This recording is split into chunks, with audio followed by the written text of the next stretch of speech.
अभी हमें web service के बारे में पता चल चुका है और हमें एपीआई के बारे में भी पता चल चुका है।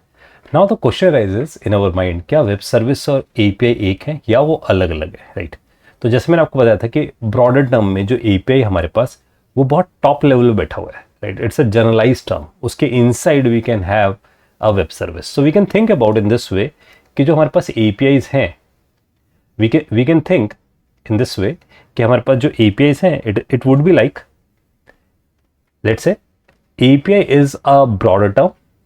Behind the scene in API we can have a local API. हमारे पास उसने लोकल API जो हमारी मशीन पे इंस्टॉल्ड है। जैसे कि अगर आप C लैंग्वेज यूज़ करते हो या आप C++ यूज़ करते हो तो आपके पास एक एनवायरनमेंट है turbo C we can say, और बोरलैंड C। अगर आप जावा यूज़ करते हो तो आपके पास एनवायरनमेंट है JDK, राइट? तो अगर आप इसी तरीके से जावास्क्रिप्ट यूज़ करते हो तो आपके पास एनवायरनमेंट है V8। अगर आप ब्राउजर यूज कर रहे हो क्रोम, तो इसका मतलब आपके पास अलग अलग एनवायरनमेंट्स हैं जिन एनवायरनमेंट्स में अपनी लैंग्वेजेस को आप यूज कर सकते हो। अब उस एनवायरनमेंट के साथ they supply some of the APIs, उनके साथ आपको एपीआईज मिलते हैं। जैसे टर्बो सी के पास हेडर फाइल्स हैं, उस हेडर फाइल्स के अंदर they have lot of APIs जो प्रिंट एफ स्कैन एफ करने के काम आते हैं। जेडीके के अंदर भी एपीआईज हैं जो उसकी जनरली जार फाइल्स के अंदर पड़े होते हैं। ऐसी V8 के पास इंटरनल एपीआईज हैं जिससे वो console.log यूज कर पाता है या मैथमेटिक्स एपीआईज यूज कर पाता है। तो those APIs are coming with their environment, that's why मैं यूज कर रहा हूँ वो लोकल एपीआईज हैं, उस एनवायरनमेंट के साथ आते हैं। तो एनवायरनमेंट को आप एनवायरनमेंट वर्ड से बोल सकते हो या एसडीके वर्ड से बोल सकते हो, सॉफ्टवेयर डेवलपमेंट किट की फॉर्म में भी बोल सकते हो।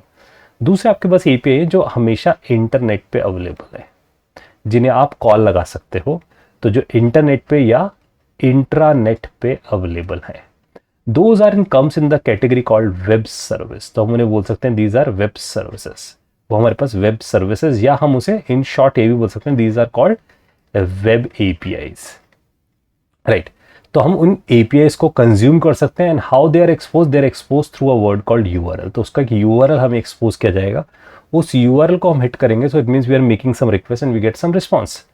तो जब भी हम API वर्ड यूज करें, API is a generic word, उसके inside we are using a local API जो उसके पास हमारी मशीन पे इंस्टॉल्ड है, और जो हमारे पास वेब से आ रहे हैं these are called web APIs, या हम उन्हें वेब सर्विसेज भी बोल सकते हैं, right? Moving back to the presentation, मैं प्रेजेंटेशन में वापस जाता हूँ। So if we jump back to the presentation, we understand there is a term called web service and we understand there is a term called API। उसके बीच में differentiation पे हम first point pick करते हैं। All APIs are not web services. सारे APIs web service नहीं होते, but all web services are API. It's true, क्योंकि हमारे पास ये एपीआई के अंडर ही आ रहा है, क्योंकि किसी और डेवलपर ने कोई एपीआई कस्टम क्रिएट किया जिससे मैं कॉल लगा सकता हूँ, उसे यूज कर सकता हूँ। सपोज किसी डेवलपर ने करेंसी को कन्वर्ट करने का एपीआई बनाया है, किसी डेवलपर ने आज का वेदर दिखाने का एपीआई बनाया है, किसी डेवलपर ने क्रिकेट का लाइव स्कोर दिखाने का एपीआई बनाया है, राइट? सो इट डिपेंड्स कि उसने कौन सा एपीआई बना रखा है और वो अवेलेबल है ओवर द इंटरनेट और मैं उसे कॉल लगा कर आ सकता हूँ। तो that is an API, and उसी एपीआई को मैं वेब एपीआई या वेब सर्विस के नाम से बुला सकता हूँ। एपीआई बेसिकली अगर हम टर्म करें, जनरली एपीआई की बात करें तो एपीआई क्लासेस या मेथड्स हैं हमारे पास जो एक्सपोज हुए हैं फॉर कंजम्पशन पर्पस, जैसा प्रिंट एफ, जैसे कि स्कैन एफ या system.out.println या console.log या प्रिंट स्टेटमेंट, ये सब कंजम्पशन के लिए क्रिएट किए गए। Where web services are the URL expose for the consumption, जबकि वेब सर्विसेज आपके पास यूआरएल्स हैं और उनको आप हिट लगाते हो, उसके बेसिस पे आपको रिस्पॉन्स में जेसन या XML या प्लेन टेक्स्ट या HTML आपको प्रोवाइड किया जाता है। APIs generally low level task perform करने के लिए बनाए जाते हैं और हाई लेवल ऑपरेशंस परफॉर्म करने के लिए भी बनाए जा सकते हैं। लेकिन जैसे अगर हम लो लेवल टास्क की बात करें तो कैमरा को एक्सेस करना या इनपुट आउटपुट को एक्सेस करना या फाइल हैंडलिंग करके आना, ये सब लो लेवल टास्क है। तो ये सब लो लेवल टास्क करने के लिए जैसे मैं लिखा camera API, GPS API, mike API या प्रिंट का API या इनपुट लेने का API या फाइल हैंडलिंग करने का API, दीज आर सब लो लेवल टास्क। ये सारे लो लेवल टास्क जनरली क्या कर रहे हैं, एपीआईज कर रहे हैं, या कोई मैथमेटिक्स के लिए कोई एपीआई बनाया गया हो, या ट्रिग्नोमेट्री के लिए कोई एपीआई बनाया गया हो, या फिजिक्स के लिए कोई एपीआई बनाया गया, तो वो हाई लेवल एपीआईज होगा हमारे पास, जिसमें कुछ लॉजिक्स लिखे गए हैं, राइट, जो हार्डवेयर लेवल पे इंटरेक्शन नहीं कर रहे हैं। उसके बेसिस मैंने इसे डिस्टिंग्विश किया कि हाई लेवल है, लो लेवल है। लेकिन जनरली जब भी हम बात करते हैं वेब सर्विसेज की, तो web services most of the time कुछ ऐसे ऑपरेशंस परफॉर्म कर रहे होते हैं जो लॉजिक रिलेटेड होते हैं। तो वेब सर्विस बोलता है कि web service might not support all the operation, might भी वो कैमरा एक्सेस ना करता हो, माइट भी वो आईओ ऑपरेशंस ना करता हो, यानी कि वो बहुत लो लेवल पे काम नहीं करता हो। तो वो कुछ ऐसे काम कर सकते हैं जैसे कि मैं उससे जीएसटी निकलवा सकता हूँ या वैट या टैक्सेशंस निकलवा सकता हूँ। तो उसकी मैंने एक वेब सर्विस बना रखी है किसी एक लैंग्वेज में, और मेरी लैंग्वेज को जब भी नीड होगी मैं कॉल लगा सकता हूँ उसे यूआरएल के थ्रू, उसके बाद वो मेरे को रिस्पॉन्स जनरेट करके दे सकता है। इसके साथ साथ API not need network calls always, इसका मतलब एपीआई के लिए हमेशा नेटवर्क कॉल्स की नीड नहीं होती है, लेकिन वेब सर्विस हमेशा इंटरनेट पे अवेलेबल है, तो उसके लिए हमें नेटवर्क कॉल्स चाहिए। API can be a part of SDK, क्योंकि वो इन्वायरमेंट के साथ आपको मिलते हैं, जैसे क्लियर स्क्रीन आपको इन्वायरमेंट के साथ मिलता है, या graphics.h के अंदर इन्वायरमेंट के साथ मिलती है।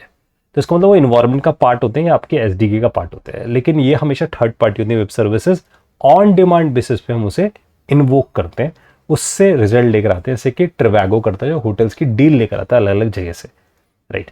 तो that's why it is on demand. हम उन्हें कॉल लगाते हैं, उसके बेसिस पे इंटरनेट से हमें डेटा मिलता है, और वो डेटा को हम पार्स करते हैं, क्योंकि वो जेनरिक डेटा होता है, या तो जेसन है या एक्सएमएल है या प्लेन टेक्स्ट है या एचटीएमएल है, वटएवर, या सीएसवी फाइल है, राइट। इट डिपेंड कि वो कैसे काम कर रहा है। So this is we understand web service versus APIs.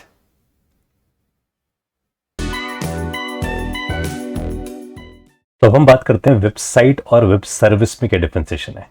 तो जो वेबसाइट है वो बेसिकली एंड यूजर कंजम्पशन के लिए होती है। जैसे आप facebook.com को खोलते हो तो आप एंड यूजर हो, और एंड यूजर के हिसाब से फेसबुक आपको चीज़ दिखाएगा, पोस्ट दिखाएगा, कमेंट्स, रिप्लाईज, चैट, ये सारे ऑप्शंस वो आपको दिखाएगा, तो एंड यूजर उसे इजीली अंडरस्टैंड कर सके। तो जनरली जो भी एंड यूजर की वेबसाइट है वो HTML, CSS, जावास्क्रिप्ट को यूज करके बिल्ड हुई होती है। लेकिन अगर हम बात करें वेब सर्विस की, तो वेब सर्विस असल में डेवलपर टू डेवलपर कम्युनिकेशन है। तो अगर मैं अपनी शॉपिंग के एप्लीकेशन के अंदर फेसबुक लॉगिन को इंटीग्रेट करना चाहता हूं या फेसबुक मैसेंजर को इंटीग्रेट करना चाहता हूं, तो इसलिए मुझे क्या करना पड़ेगा, फेसबुक की एपीआईज को यूज करना पड़ेगा, यानी कि जो फेसबुक की सर्विसेज अवेलेबल होंगे उन्हें मैं यूज करूंगा और उससे अपने एप्लीकेशन में जाकर इंटीग्रेट करूंगा।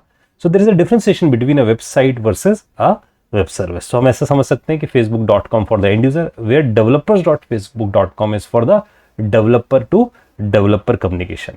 तो अगर हम इसे एक बार अंडरस्टैंड करें इस पॉइंट को, so let's jump to this thing. जैसे कि मैं facebook.com पे और मैं अपनी पोस्ट देख सकता हूं, यहाँ पर उसे लाइक कर सकता हूं, उसे कमेंट कर सकता हूं, शेयर कर सकता हूं। सेम थिंग इज हियर, अगर मैं यहां से जाकर फेसबुक फॉर डेवलपर्स पे जाता हूं, सो आई एम एबल टू सी जो मैं इसके इंटरनल एपीआईज को यूज करना चाहता हूं। जैसे मैं लॉग इन विद facebook.com या मैं इसके साथ साथ इंटीग्रेट करना चाहता हूं, तो अगर मैं लेट से किसी ऐप पे लेके जाता हूं आपको, तो यहां जाकर we have an option of Facebook login, मैं इसे जाकर इंटीग्रेट करके आ सकता हूं। Even they provide you some web hooks जिसके थ्रू मैं मैसेंजर चीजों को भी इंटीग्रेट करके आ सकता हूं, right. Now there is a website called crickbuzz.com जो क्रिकेट के आपको लेटेस्ट न्यूज दिखाती है। तो ये भी एक वेबसाइट है हमारे पास जो एंड यूजर की कंजम्पशन के लिए, लेकिन there is a website called crickapi.com जिसमें आप किसी यूआरएल को हिट लगाते हो, उसके बेसिस पे आपको जेसन फॉर्मेट में डेटा दिखता है। तो इट इज टेलिंग यू कि किस तरीके से आपके पास डेटा आता है। अब ये जो डेटा आपके पास आता है, तो आप इसे अपनी वेबसाइट में कंज्यूम करके इसे रेंडर कर सकते हो, या अपनी किसी मोबाइल ऐप पे कंज्यूम करके इसे रेंडर कर सकते हो। इसलिए जो वेब सर्विस है वो एक प्रोग्रामर टू प्रोग्रामर कंजम्पशन है। अगर वो एंड यूजर को उसका यूआरएल दिया जाए तो एंड यूजर अंडरस्टैंड नहीं कर पाएगा, क्योंकि वो डेटा या तो जेसन है या एक्सएमएल है, या वो प्लेन टेक्स्ट हो सकता है, या कोई सीएसवी फाइल हमारे पास हो सकती है। दैट्स वाई कोई एक दूसरा डेवलपर उसे कंज्यूम करेगा और उसे अपने फ्रंट एंड पे जाकर रेंडर करेगा। और फ्रंट एंड उसका वेब भी हो सकता है, उसके मोबाइल ऐप भी हो सकती है।